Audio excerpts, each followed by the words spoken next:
First of all, thank you for sitting down with me. It's my pleasure, thank you. Ask the obvious question first. Why did you pick Mobile out of all the cities in America you could have highlighted? You know, we wanted to tell the story of the Second World War from the bottom up. We wanted to celebrate what so-called ordinary people did, and not the top-down version of history that we're usually presented with.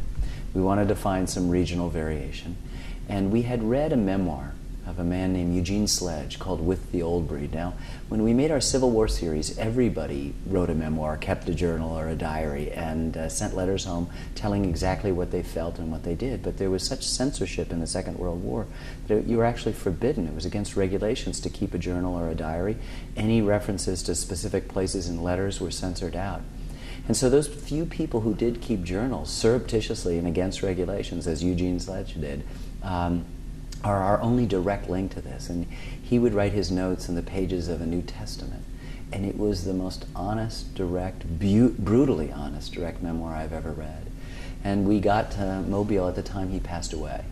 And his family introduced us to his circle of friends, including his best friend Sid Phillips and Sid Phillips' sister Catherine, and a few other people. And then we widened our circle and included other folks from Mobile and the surrounding area. And we realized we had in this town perhaps the fullest portrait of what it was like for a town to go to war of any place in the country.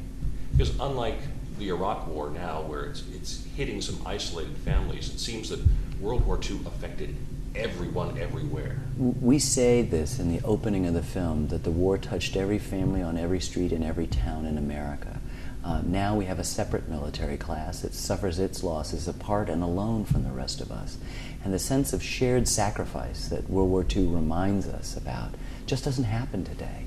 And so most of the population is disconnected from the effort, from the suffering, from the sacrifice, where, as in the Second World War, in Mobile, everybody was doing their part. Everybody had their oar in the water, pulling in the same direction. Now, I don't mean to suggest that everybody thought the same way, politically or otherwise. It's just that they understood there was a job to do, and superficial distinctions like what your politics were or whatever flew by the wayside in favor of this huge group effort. And this town, you know, by the time the Second World War started, this was a relatively sleepy place. The shipbuilding that periodically in the Civil War and the First World War would spike up had really sort of been tamped down, and all of a sudden this town exploded. Thousands, tens of thousands of people coming into this town, all with one purpose in mind: winning the war. And whether you were listening to the radio or watching the newsreels on the weekends or reading the paper every day, everyone knew what was going on.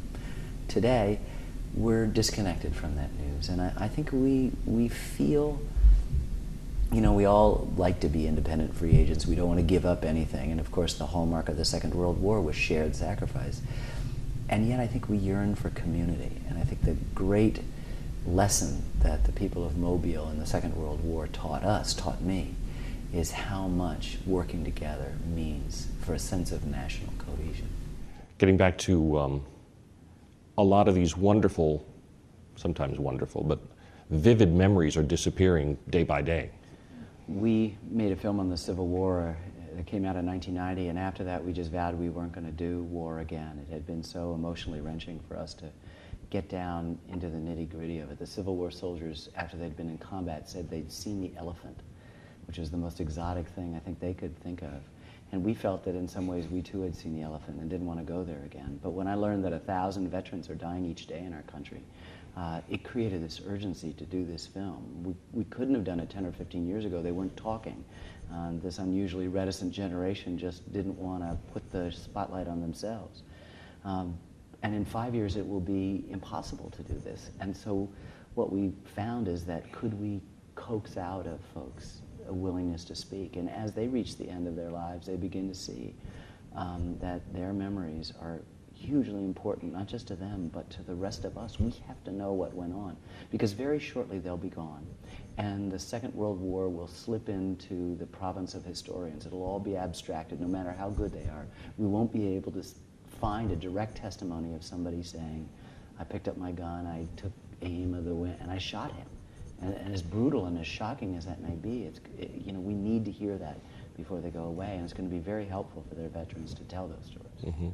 My dad was a member of the 94th Division in World War II, and seeing his V-mail and talking to him about, and talking to my mom about ration cards and gasoline that was rationed and everything else that seemed to be rationed, that helped me understand the kind of deprivation that everybody faced. You know, it is an amazingly resilient group of people, that generation. You know, it's called the greatest generation.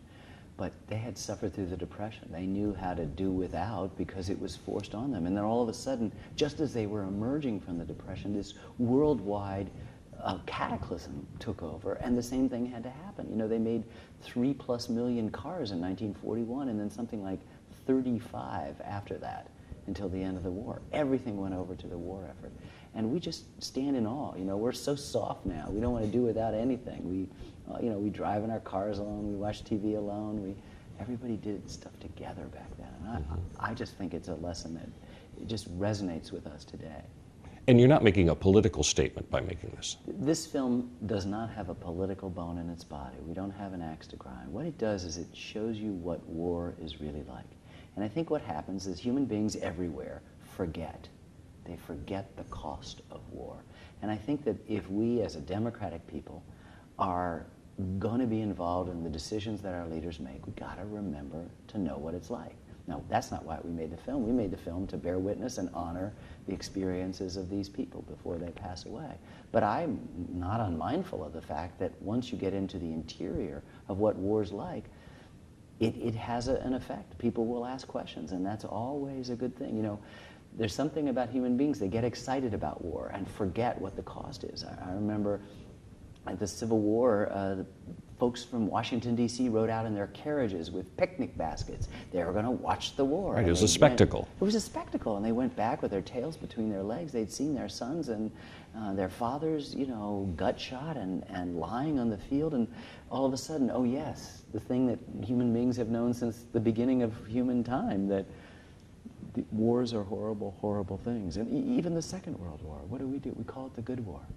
How could it possibly be the good war? It's the worst war ever, responsible for the deaths of nearly 60 million people. So we have to make sure that we don't, in our subsequent mythologizing, so cloak the war that it just seems to be all about bloodless, gallant men.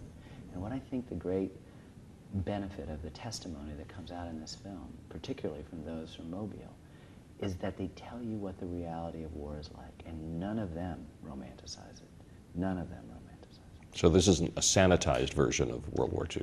You know, this is what happens, is that once something recedes into the past a little bit, you know, the kind of ad men go to work on it subtly, and it becomes a kind of a John Wayne movie. And these guys will tell you, you know, we had a job to do.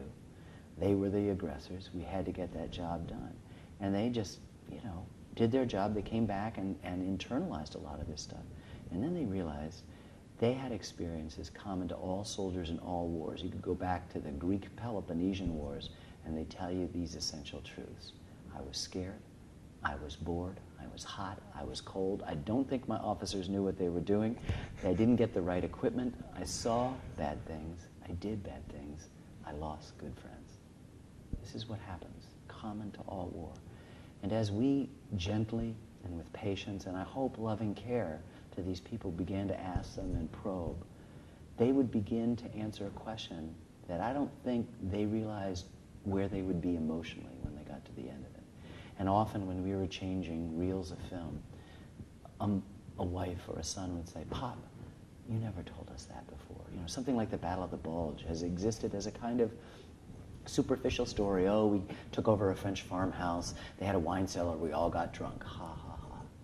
But all of a sudden now, you're hearing about the coldest record winter in European history, that American soldiers were frozen stiff as cordwood, and that they were being tossed in the back of a flatbed truck. Now suddenly, this is no longer the ha ha ha images, but real blood and guts. And we were able not only to spend time with these veterans and get to know the towns over the 5 years that we were doing the research and the shooting, but we were also able to to go into the archives around the world in Tokyo and Moscow and Berlin and London and our own glorious national archives and hundreds of other places and find the footage that hasn't been seen, and to show those moments. And we found that footage of those bodies being tossed in. And that's a different war than the World War II that we're usually presented with. How did you distill all this information? I would think there were hours and hours and hours. I live in New Hampshire, and this film was made there. We make maple syrup. It takes 40 gallons of sap to make 1 gallon of maple syrup, and that's not too bad an analogy for what it takes to make a film like this. But in this case, it was an even bigger task. The reason why it took as long as it did was the organization of the material. We literally looked at thousands of hours of footage of battle. We touched tens of thousands of still photographs. We had to know intimately hundreds and hundreds and hundreds of hours of transcripts of interviews so that we could begin to sort of interbraid and intertwine the more than 50 human stories that we tell, set against the backdrop of this greatest of all cataclysms. Which stories are told, what emphasis, some of those 50 people appear once, a cameo. Some are in a couple of places, some have a little bit bigger role, and some are in almost every episode and are central characters to this. And deciding how that's modulated is what takes so long, and finding that footage and figuring out how to bring the silent newsreel. Everything was shot without sound, so how do you bring it to life? You have to have a complicated sound effects track. And that takes years of painstaking effort. There might be a scene in which you just look at it and just go, wow, that was a ferocious battle, and unaware that we had 150 separate tracks. We know what a Panzer tank sounds like on snow and on mud and on pavement. We know what a German 88 gun sounds like as opposed to American artillery. We know what a Japanese Zero sounds like buzzing past your head as opposed to an American fighter pilot. The same with the carbine, all of that stuff, and then subtle things. The aftermath of the battle, the quiet lapping of the sea, the buzzing of the flies as the flesh, sorry to be so graphic, begins to decay. But all of that has to be painstakingly feathered in so that you give a sense.